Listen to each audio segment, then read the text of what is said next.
శాంతియుత ర్యాలీ అని చెప్తున్నారు. ఏమన్నా శాంతి భద్రతలకు విఘాతం కలిగితే బాధ్యత ఎవరిది, రెస్పాన్సిబిలిటీ? ఇక్కడ మీ శాంతి భద్రతలకు ఎటువంటి విఘాతం కలగట్లేదు. ఎందుకంటే మాకు పోలీసులు ఇచ్చిన పర్మిషన్ ప్రకారం, వాళ్ళు ఇచ్చిన అనుమతి ప్రకారమే ముందుకెళ్ళాలనుకుంటున్నాం. అక్కడ మహాధర్నా అని చెప్పేసి ధర్నా చౌక్ దగ్గర పెద్ద ప్రోగ్రామ్ పెట్టుకున్నాం. మ్యాక్సిమం అది సక్సెస్ కావడానికి పిల్లలందరూ కూడా ఇంత భారీతో తరలి వస్తూ ఉన్నారు వాస్తవానికి. ఎందుకంటే 2 సంవత్సరాల నుంచి కూడా నోటిఫికేషన్లేనా మీ అజెండా? ఇంకేమన్నా? మా ఏజెండా కేవలం ఉద్యోగ నోటిఫికేషన్లే. కాబట్టి ఇప్పుడు జరిగేటువంటి ధర్నా చౌక్లో జరిగేటువంటి మహాధర్నాకి ఎటువంటి రాజకీయ నాయకులు కూడా ఎవరు మేము పిలవలేదు, ఎవరు కూడా రావద్దని చెప్పినాం.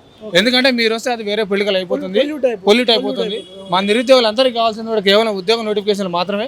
కాబట్టి మా సమస్య మేము చూసుకుంటాం, మా పోరాటం మేము చేస్తాం, మీరు ఎవరు రావద్దని చెప్పేసి కూడా మీకు క్లారిటీ చెప్పడం జరిగింది. ఇంకేంటంటే వీళ్ళు కోదండరామ్ సార్ కూడా పిలవడం జరిగింది. ఎందుకంటే కోదండరామ్ సార్ వస్తుందా? ఎందుకంటే ఆయన కూడా ఉద్యోగం లేదుగా. ఎమ్మెల్సీ ఇచ్చినట్టు ఊడుకురు, ఆయన కూడా ఉద్యోగం లేదు. సార్ మీరు కూడా వస్తే మేమే మీ ఉద్యోగం కోసం పోరాడతాం, మీరు మా ఉద్యోగం కోసం పోరాడతారని చెప్పేసి కోదండరామ్ సార్ పిలిచినాం. మరి వాళ్ళు వస్తారో రాదా మాకైతే నమ్మకం. ప్రభుత్వంలో ఆల్రెడీ ఉన్నాడు కాబట్టి వచ్చే అవకాశాలు తక్కువ, కష్టమే అంటున్నాం. కష్టమే అవుతుండొచ్చు, కానీ మేమైతే పిలుస్తున్నాం. ఎందుకంటే ఆ రోజు వీళ్ళు ప్రతిపక్షంలో ఉన్నప్పుడు కోదండరామ్ సార్ కానీ, ఆకుర్నూరి మురళి కానీ, బల్మూరి వెంకట్ కానీ వీళ్ళంతా కూడా మా దగ్గరికి వచ్చి మీరు కాంగ్రెస్ పార్టీకి అనుకూలంగా ప్రచారం చేయండి, నోటిఫికేషన్లు ఇస్తాం, నిరుద్యోగ సమస్యలు తీరుస్తామని చెప్పినాం. కానీ ఈ రోజు పోతే మాత్రం కనీసం ఒక్కరంటే ఒక్కరు కూడా సపోర్ట్ చేయట్లేదు.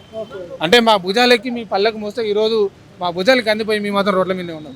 మీకు అద్దంకి దయాకర్ లాంటి వాళ్ళని నేను ఇంటర్వ్యూ చేసినప్పుడు 2 లక్షల ఉద్యోగాల ప్రస్తావన తీసుకొచ్చిన. 2 లక్షల ఉద్యోగాలు హామీ ఇచ్చారు కదా అంటే, ఎక్కడ ఇచ్చినాము చూపియండి, ఎవిడెన్స్ ఉందా అని చెప్పి దయాకర్ మాట్లాడాడు. మీ కామెంట్ ఏంటి దాని మీద? ఆ రోజు చిక్కడపల్లి లైబ్రరీకి వచ్చినప్పుడు అద్దంకి దయాకర్ గారితో మంచిగా కూర్చొని మాట్లాడబెట్టడం మా తప్పైంది.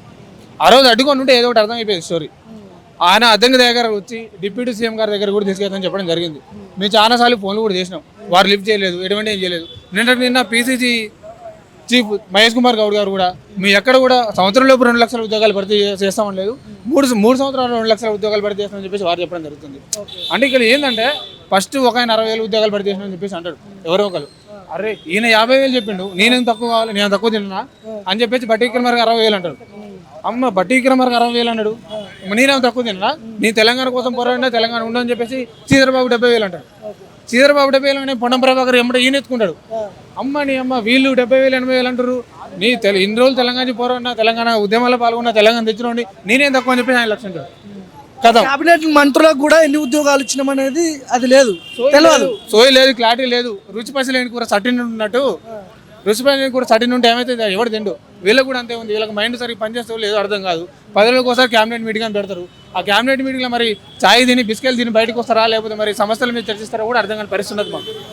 కాబట్టి మొత్తానికి మేము ఒకటే చెప్తున్నాం, అవసరమైతే సరే రేవంత్ రెడ్డిని మెడలు వంచైనా సరే, నీ ముక్కు పిండైనా సరే మా ఉద్యోగ నోటిఫికేషన్ మేము తెచ్చుకుంటాం. ఉద్యోగ నోటిఫికేషన్ వచ్చేంత వరకు కూడా మా పోరాటం ఆగదు. 1 ఇయర్లో 2 లక్షల ఉద్యోగాలు నింపుతామని చెప్పారు. ఆల్రెడీ 2.5 ఏళ్ళు దాటిపోతుంది. ఎట్లా సాధ్యమవుతుంది? సాధ్యమయ్యే అవకాశాలు కనిపిస్తలేవు కదా. సాధ్యమయ్యే అవకాశాలు ఉన్నాయంటే ఇప్పుడు ఆల్రెడీ 2 ఇయర్స్ అయిపోయింది కదన్నా. ఇక్కడ ఏంటంటే మీరు సంవత్సరంలో 2 లక్షల ఉద్యోగాలు భర్తీ చేస్తామన్నారు. 2 లక్షలు కూడా భర్తీ చేయాల్సిన అవసరం లేదు. చాలామంది పిల్లలు ఎస్ఐ కానిస్టేబుల్ కోసం కానీ, గ్రూప్స్ కోసం కానీ, డిఎస్సీ కోసం కానీ ఎదురు చూస్తూ ఉన్నారు. కనీసం ఎస్ఐ అండ్ కానిస్టేబుల్ నోటిఫికేషన్ విడుదల చేయండి. స్వయాన డీజీపీ శివధర్ రెడ్డి గారే సంక్రాంతికి ముందు ప్రెస్ మీట్ పెట్టి 14,000 ఉద్యోగ నోటిఫికేషన్ భర్తీ సిద్ధంగా ఉందని చెప్పడం జరిగింది. అంటే సరే వీళ్ళంటే మంత్రులు దొంగలు, ముఖ్యమంత్రులు దొంగలు, వీరి మీద మాకు నమ్మకం లేదు. కానీ డీజీపీ గారు చెప్పారు కాబట్టి సరే వారి మీద కొంచెం నమ్మకం ఉండే. ఇంకా అది ఇంప్లిమెంట్ కావట్లేదు. అంటే మాకు ఏం చేయాలంటే మా కడుపులు మాకు కాలుతున్నాయి, ఏం చేయాలో అర్థం కాని పరిస్థితి. ఇప్పుడు ఇంతమంది నిరుద్యోగులు ఇంత భారీ ఎత్తున రావడానికి కారణం ఏంటి? మళ్ళీ దీన్ని చూసి మర్చిపోయినా ఇంకో ముచ్చట ఉంటుంది. అది చెప్పాలి, అసలు ఏమైంది, అసలు ముచ్చట ఉంటుంది. మళ్ళీ ఇది చూసి రేవంత్ రెడ్డి ఏమంటారు అనుకున్నావు, వీళ్ళంతా ఉద్యోగ నోటిఫికేషన్ వద్దని ర్యాలీ చేస్తున్నారు. మళ్ళీ రేపు మళ్ళీ మీ ముందే క్లారిటీ ఇస్తున్నాం. మళ్ళీ ముందే ఆయన మళ్ళీ నోటిఫికేషన్ వద్దని చెప్పేసి అన్నాడు అనుకో, మళ్ళీ మాకు ఒక పెద్ద ఇబ్బంది కాబట్టి మేము ముందే క్లారిటీ ఇస్తున్నాం. నోటిఫికేషన్ వద్దని ర్యాలీ చేస్తారని చెప్పేసి ఆయన అంటాడు. మళ్ళీ మాకు అదో పెద్ద తలకాయ నొప్పి. మీ ఎక్కడ వద్దని చేసిన బాబు మేము చూపించాల్సి వస్తుంది. ఇదే అశోక్ చౌరస్తాలో ఆ రోజు Group 2 పోస్ట్పోన్ కోసం చేసినాం. ఇంతమంది పోలీసులు ఎందుకు మిమ్మల్ని వెంటాడుతున్నారు? పోలీసు రాజ్యం అయిపోయింది. వీళ్ళు ఆ రోజు అధికారంలోకి వచ్చినప్పుడు ప్రజాభవన్ ముందు ఉన్నటువంటి కంచె బద్దలు కొట్టి ప్రజాప్రభుత్వం వస్తుంది, ఇందిరమ్మ రాజ్యం వస్తుందని చెప్పారు. కానీ ఈరోజు వీళ్ళు అధికారానికి వచ్చిన తర్వాత వీళ్ళు కూడా నియంత్రణ పాలన చేస్తూ ఉన్నారు. చూసుకోవచ్చు మీరు, ఇంతమంది పోలీసులు అవసరమా? ఆల్రెడీ పర్మిషన్ ఉంది అక్కడ, ఆల్రెడీ అక్కడ పర్మిషన్ ఉంది.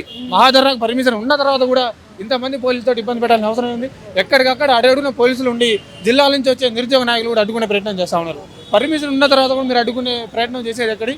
మీకు అటువంటి అవకాశం ఎవరు ఇచ్చారని చెప్పి కూడా అడుగుతామని డిమాండ్ చేస్తాం.